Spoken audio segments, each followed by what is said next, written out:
किसका मुझे नहीं पता उसका नाम। किसका मुझे नहीं पता उसका नाम। किसका मुझे नहीं पता उसका नाम।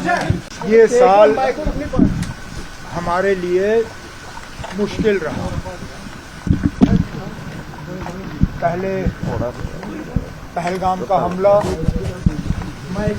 उसके बाद दोनों मुल्कों के बीच जो जंग का माहौल बना, और फिर जुलाई, अगस्त, सितंबर में जो बारिशों ने नुकसान किया, उन सब चीज़ों का नतीजा ये रहा कि जम्मू कश्मीर की माली हालत जो है वो काफी खस्ता है। लेकिन तब भी, जैसे मैंने फिक्की के अपने दोस्तों को कहा, सारा अंधेरा अंधेरा नहीं है। अंधेरे में भी कई जगहों पे रोशनी की किरण नजर आ रही है, और उसी चीज को सामने रखते हुए हम जम्मू कश्मीर के लोगों की खिदमत कर रहे हैं। और बताइए ना,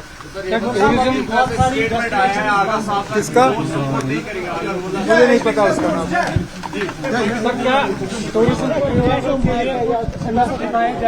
कर रहे ना, जैसे मैंने अभी कहा, एक हमारी टीम सिंगापुर गई है। साउथ ईस्ट एशिया हमारे लिए टूरिज्म के लिहाज से एक बहुत बड़ा मार्केट है, उसको हम कैप करने की कोशिश कर रहे हैं। बाकी मुल्क भर में, चाहे बेंगलोर हो, कलकत्ता हो, अहमदाबाद हो, बम्बई हो, दिल्ली हो, बीच बीच में जहां मौका मिलता है हम टूरिज्म प्रमोशन की बात करते हैं।